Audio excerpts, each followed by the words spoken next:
Bienvenue. Aujourd'hui, on va s'intéresser à une période absolument vertigineuse et fondamentale de notre existence, la troisième semaine du développement humain. C'est vraiment durant ces 7 petits jours que le grand plan d'architecte d'un être humain est dessiné. On passe d'une structure toute simple à une ébauche déjà super complexe et super organisée. Et ça nous amène à la question centrale. Comment une telle révolution architecturale peut-elle se produire aussi vite? C'est une sorte de chorégraphie cellulaire d'une précision incroyable qu'on va essayer de décortiquer ensemble. Alors voilà comment on va procéder pour comprendre cette semaine folle. On va d'abord voir pourquoi c'est une semaine de première. Ensuite, on plongera dans la gastrulation puis la neurulation. On verra aussi comment le feuillet du milieu se spécialise. Et on terminera avec la mise en place des systèmes de survie. Allez, on attaque direct. Cette troisième semaine, c'est vraiment une période de changement radical où les fondations de quasiment tout ce qui nous compose sont posées. Au tout début de la semaine, il faut imaginer l'embryon comme un disque plat, avec juste 2 couches de cellules. Et à la fin de la semaine, il est déjà transformé en une structure à 3 dimensions, à 3 couches, prête pour la suite, c'est-à-dire la formation de tous les organes. Une vraie révolution, je vous dis. Et ça va à une vitesse hallucinante. Regardez. Jour 15, la gastrulation commence. 2 jours plus tard, jour 17, une structure clé, la chorde, apparaît. Dès le lendemain, jour 18, le système nerveux commence déjà à se former. Et vers le jour 21, cette ébauche se referme. Chaque jour, c'est une avancée spectaculaire. Le premier grand chantier de la semaine, le voilà, la gastrulation. C'est vraiment le moment où le plan d'organisation générale est établi. C'est la fondation sur laquelle tout le reste va pouvoir se construire. La gastrulation, en gros, c'est donc ce processus qui fait passer le disque de 2 à 3 couches. Mais c'est bien plus que ça.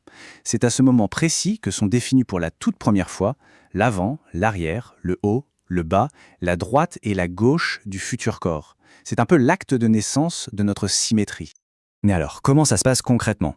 Il faut imaginer une ligne, la ligne primitive qui se forme à la surface du disque. Des cellules de la couche du dessus vont littéralement plonger à travers ce sillon pour venir se placer entre les 2 couches qui existent déjà. Et voilà, on a une 3e couche. C'est un mouvement de cellules parfaitement coordonné et c'est absolument essentiel.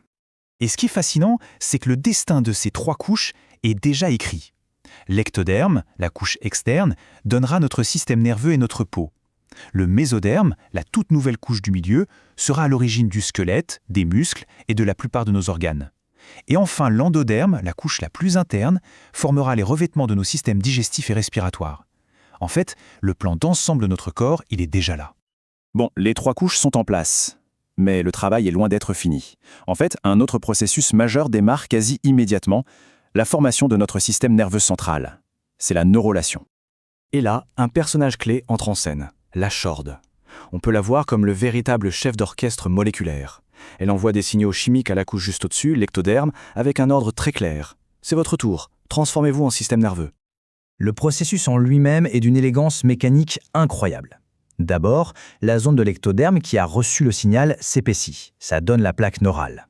Ensuite, les bords de cette plaque se soulèvent, un peu comme quand on plie une feuille de papier, ce qui crée une gouttière.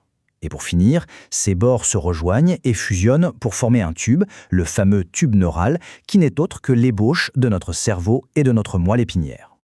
Pendant que le système nerveux se met en place, le mésoderme, ce nouveau feuillet du milieu, est loin de se tourner les pouces. Lui aussi, il commence à s'organiser et à se diviser en différentes régions. De chaque côté de l'axe central, le mésoderme va se différencier en 3 bandes bien distinctes. Le mésoderme paraaxial, le plus proche de l'axe, le mésoderme intermédiaire, au milieu, et le mésoderme latéral, le plus à l'extérieur. Le point important, c'est que chaque zone a déjà sa mission. Le mésoderme paraaxial, par exemple, il se découpe en petits cubes qu'on appelle les somites. Ce sont eux qui donneront notre colonne vertébrale et les muscles qui vont avec.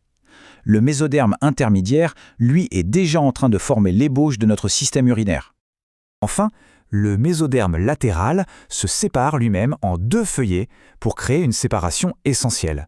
Une partie va s'associer à la couche externe pour former la paroi de notre corps, notre enveloppe, et l'autre partie s'associe à la couche interne pour former la paroi de nos futurs organes, comme le tube digestif. La distinction entre l'enveloppe du corps et l'intérieur est déjà en train de se dessiner. Bien sûr, l'embryon ne se développe pas comme ça, dans le vide. En même temps que toute cette construction interne, les systèmes qui vont le nourrir et le protéger se mettent en place. Ce sont les annexes embryonnaires. Et ça n'attend pas. Dès le jour 18, des petits groupes de cellules dans les tissus de soutien commencent à s'organiser pour former les toutes premières ébauches des vaisseaux et des cellules sanguines. Un système circulatoire primitif est en train de naître pour subvenir aux besoins de l'embryon qui grandit à toute allure. L'évolution de l'interface avec l'organisme maternel, le futur placenta, est un super exemple de ce perfectionnement. Les villosités, qui permettent les échanges, évoluent super vite. Au début, ce sont de simples doigts de cellules. Puis, elles sont envahies par du tissu conjonctif et enfin par des vaisseaux sanguins. Au stade tertiaire, tout est prêt pour une circulation efficace. 3. S'il y avait un chiffre à retenir pour cette semaine, ce serait celui-là. L'embryon est passé de 2 à 3 couches. Il s'est organisé selon 3 axes, et les villosités du futur placenta ont atteint leur 3e stade de développement. Tout est prêt pour la prochaine grande étape, la fabrication des organes, l'organogénèse. Cette phrase, issue de nos sources, résume à elle seule la portée de cette semaine. C'est vertigineux. Les axes fondamentaux du corps sont déjà déterminés. En à peine quelques jours, l'orientation de tout le corps, la tête et les pieds, le ventre et le dos, est fixée pour de bon. Donc pour récapituler, le plan d'ensemble, la première ébauche du cerveau, les fondations de tous nos tissus futurs, tout ça s'est mis en place avec une rapidité et une efficacité juste stupéfiantes. Et tout ça en une seule et même semaine. Une seule semaine pour poser des fondations si complexes et si solides qu'elles serviront de base à toute une vie. Ça laisse songeur, non? Sur la précision et on pourrait même dire l'intelligence d'un tel processus. Qu'est-ce que ça nous dit sur la logique même du vivant, sur son élégance? La question reste ouverte.